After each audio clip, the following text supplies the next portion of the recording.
Chapter 6. Pressure for a Commitment.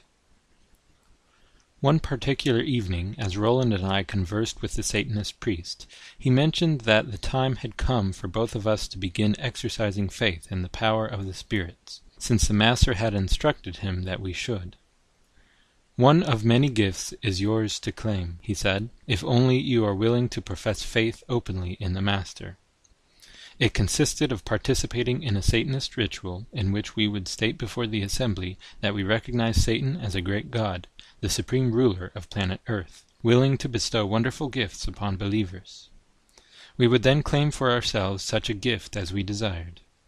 Finally, we would seal our confession of faith by depositing a pinch of powdered incense over live coals on Satan's altar and genuflecting before it.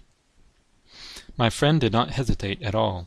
Even though I felt like giving the matter some thought before making a decision, Roland offered many reasons why that evening was the ideal time for me to take that important step in my life. Although I am now ashamed to admit it, I gave in and went through with it. I asked for the gift of divination that I planned to use in the following way. In my sleep at night, I would dream of the winning names and numbers of racehorses at a particular track the next day. Then I would go to a bookie and bet on them. That very first night I had such a dream. Most vividly I saw the winners at 3 racetracks on the coming Saturday, 3 days away. On the day designated, I proceeded to a bookie, and sure enough I spotted up on the board the names I had seen in the dream. Since I didn't have a great deal of money to play with, I placed a small amount on the first 2 races and won about $60. The third horse paid 21 to 1 because it was far from being a favorite. But realizing that the spirits had informed me correctly up to then, I figured that I should invest $20. The horse came in first, and I was the only person in the place to walk up to the cage to collect. I picked up the $420 cash, said thank you, and left. Walking tall over my newly found good fortune, I headed down St. Catherine Street to one of the many fine men's shops and bought myself a tailor-made suit of clothes costing about $200. Similar experiences took place on other Saturdays, and before long the owner of the bookie joint had his manager bring me into his office. He wanted to have a chat with me. After we had talked for a while, he realized that I didn't know much about horse racing. "I'm amazed," he said, "over the fact that having such little knowledge of the subject of horse racing, you pick the winners so well. Do you mind telling me who feeds you information?" When he realized that he was getting nowhere with me, he said, "You're too costly to have in my establishment. I would like you to leave and not come back. If you need the addresses of other bookies in Montreal, I'm willing to give you a list of them." My sudden prosperity was nice to experience, but in reality it didn't make me truly happy. Somehow it brought no contentment. However, Roland was having what he called the best time of his life as the spirits worked fantastically for him. One particular evening, something happened that really disturbed me. After many persons had testified as to what the spirits had done for them, the priest suggested that we all go down to the worship room and have a praise session to the gods. "We will speak the language of heaven," he said. "It makes our master and the chief counselors very happy."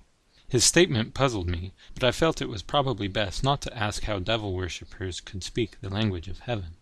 Once seated in the worship room, everyone received a church hymnal, and I mean a Christian church hymnal.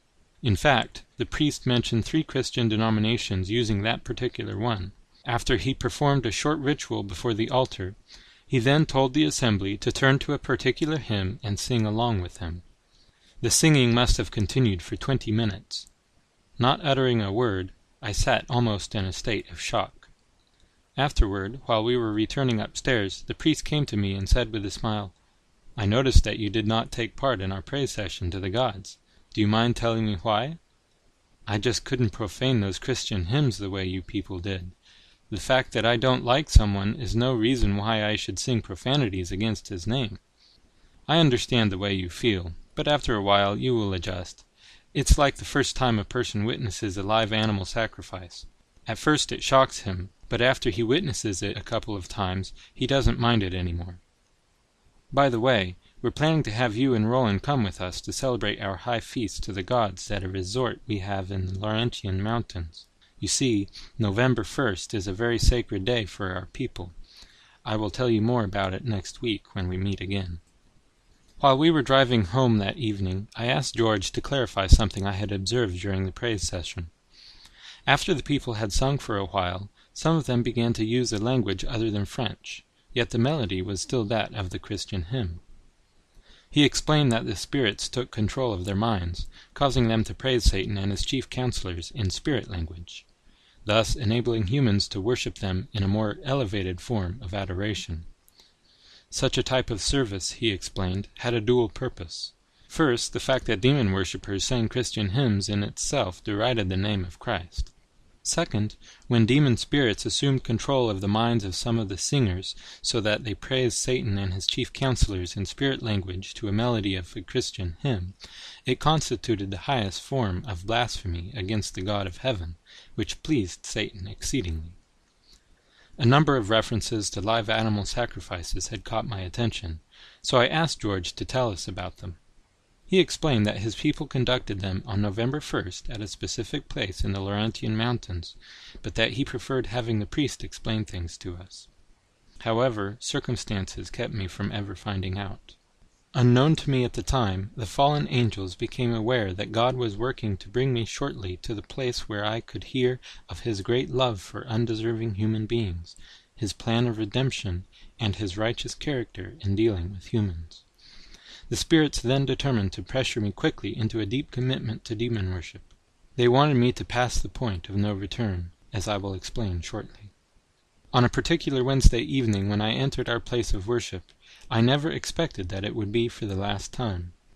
As I shook hands with those friendly individuals who had gone out of their way to make us feel part of their group in order to please the spirits, it would have been impossible for me to imagine that just 10 days later the same people would be vicious enemies planning my destruction, willing to spend a large sum of money to put out a contract on my life. The testimonial session was most impressive, and after it ended, the priest had a short talk with my friend and me, telling us that the spirits were most anxious to benefit our lives in a very special way. On November 1st, just 2 weeks away, if we would but make a definite commitment at an initiation service into their secret society, the spirits would then reveal to us their plans for our lives. When I asked the priest why we had to go through the initiation ritual before they would tell us their plans for us, he explained that it was a matter of exercising faith in the spirits. Without faith, it was impossible to please their master, but pleasing him would in turn result in many benefits to ourselves. Gentlemen, please come with me. I would like to have you hear how the master rewards people. We accompanied him to a room where earlier that evening, as I passed by the closed door, I had heard a fantastic clattering of typewriters. He knocked, and someone responded, "Please come in." When we walked in, we found a man stuffing large brown envelopes with stacks of legal-sized typewritten material. "Julian, you have met these gentlemen before," the priest said, "but I doubt that they know your occupation and how the spirits bettered your life while you did good for others. So I brought them in to have them hear from you personally about your experience with the spirits once you were initiated into our society." The man related to us that as a young attorney he saw himself destined to spending his life researching reference material or court cases handled by some large law firm. But good fortune came to him when, by the leading of the spirits, he became acquainted with demon worship. His life changed overnight. After his initiation into the group, the spirits informed him that they had a special assignment for him. He would help those who had committed crimes against society and were not receiving the legal advice they needed to avoid jail. The spirits wanted him to venture out immediately into his own business. He would offer lawyers the unique service of preparing briefs for criminal court cases. The spirits would do most of the work. They informed him that letters had gone to certain French lawyers throughout Canada, informing them he would supply attorneys with all needed materials to fight and win those types of court cases that in times past they had lost because they did not have time to prepare. In no time at all, replies began coming in. Next, the spirits told him that all he had to do was to work in the house of worship any Wednesday he needed their assistance. His efforts consisted in feeding paper into 3 typewriters until the spirits had set up each brief in its entirety. On the table in front of him were the typewriters, and about 50 piles of paper. They ranged anywhere between 1/2 inch in thickness to about 3 inches. He explained that all the material had been typed as fast as he could slip paper into the 3 typewriters.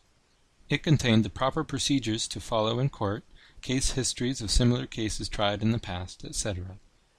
When the priest asked him how the attorneys accepted his services, he declared that they were just delighted to use them because of the excellent results. To the priest's question of how much dollar value the work before him represented, Julian replied that it involved many thousands of dollars.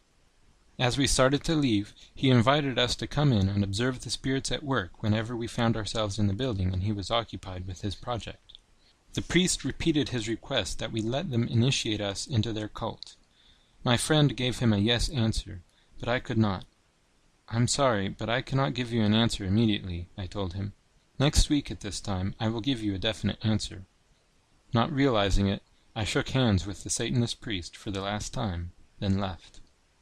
After going to bed that night, I could not sleep. The thought of initiation into the satanic cult kept whirling through my mind. Should I go through with it or not? The experiences of the past few months passed before me, and many unanswered questions regarding the forces of good and evil filled my mind. Even though I had discovered many amazing facts about the supernatural, I felt that it involved much more than just what I had seen. I realized that one could not completely trust demon spirits in their claims of what they declared to be God's unfair dealings toward them. Where could a person find truth?